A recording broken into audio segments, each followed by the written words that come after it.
Lait de la République démocratique du Congo saigne depuis trop longtemps. Chaque jour, des villages s'embrasent, des familles fuient sous le fracas des bombes, des enfants naissent et grandissent dans l'ombre de la guerre. Le conflit entre le M23 et l'État congolais n'est pas qu'une lutte de pouvoir ou de territoire, c'est un drame humain qui broie des millions de vies innocentes.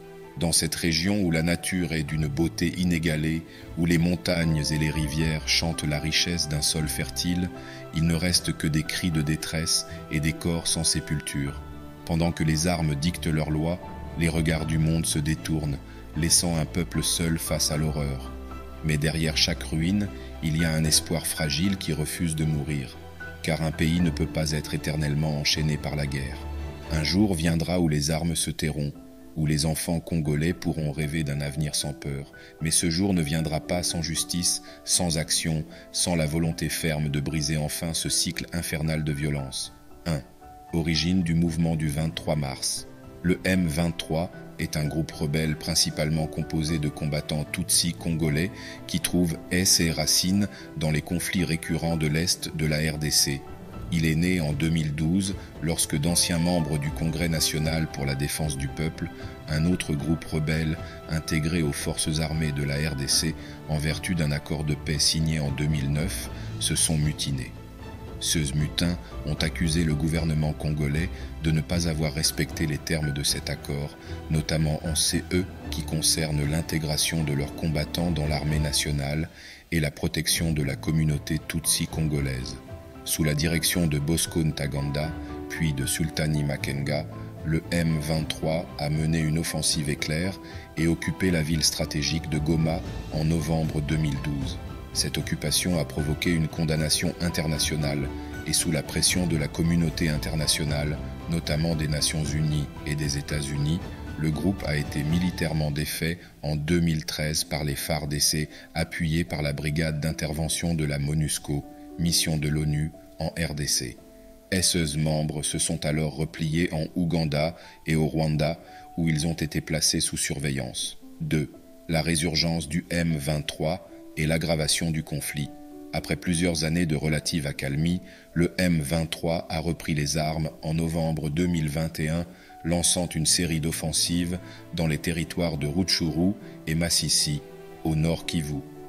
Cette reprise des combats a surpris de nombreux observateurs, mais elle s'explique par plusieurs facteurs. L'échec du gouvernement congolais à réintégrer les anciens combattants du M23, l'instabilité persistante dans l'est de la RDC et les tensions régionales, en particulier entre la RDC et le Rwanda.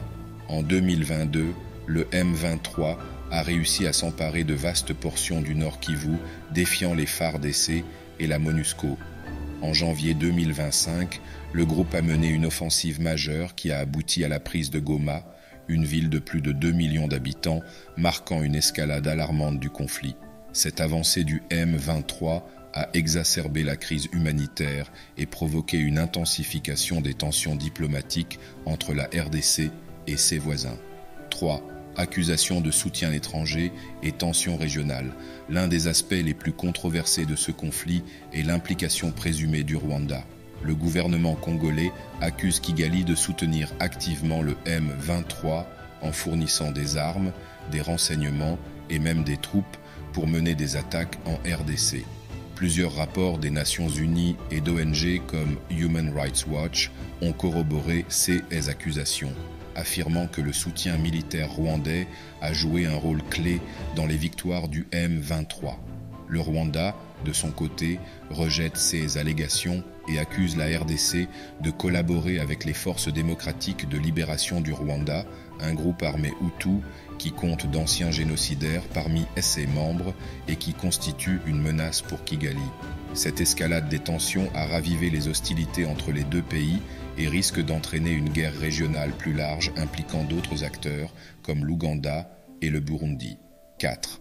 Impact humanitaire et violation des droits de l'homme.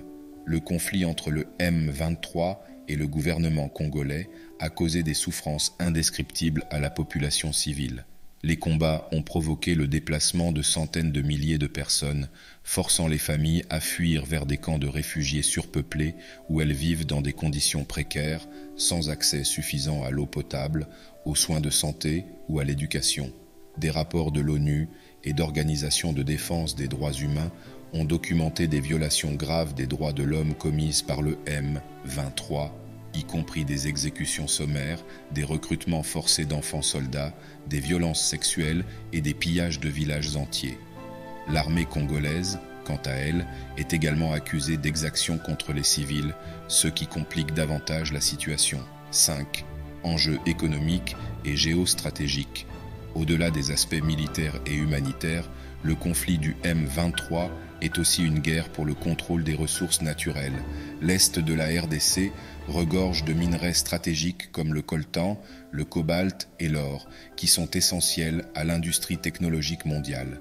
Des enquêtes ont révélé que ces ressources sont souvent exploitées illégalement par des groupes armés et revendues sur le marché noir, parfois avec la complicité de réseaux internationaux. Le M23 est accusé d'exploiter ces minerais et de les faire transiter par le Rwanda, qui les revend ensuite sur le marché international. Cette dimension économique du conflit attire l'attention de puissances étrangères et renforce la complexité des dynamiques locales. 6. Réaction internationale et efforts de médiation. Face à l'aggravation du conflit, la communauté internationale a tenté d'intervenir pour désamorcer la crise. Des efforts diplomatiques ont été menés par l'Union africaine, l'ONU et certains pays voisins, notamment l'Angola, qui a tenté de négocier un cessez-le-feu entre la RDC et le Rwanda. Cependant, les négociations ont souvent échoué en raison du manque de confiance entre les parties et du refus du gouvernement congolais de dialoguer avec le M23, qu'il considère comme une organisation terroriste. Les Nations Unies ont renforcé la présence de la MONUSCO, mais cette mission de maintien de la paix est largement critiquée pour son incapacité à protéger efficacement les civils. En décembre 2023, le président congolais Félix Tshisekedi a annoncé le retrait progressif de la MONUSCO, estimant que cette force n'avait pas rempli son rôle. Le conflit entre le M23 et la RDC est un drame humanitaire et politique qui met en péril la stabilité de la région des Grands Lacs.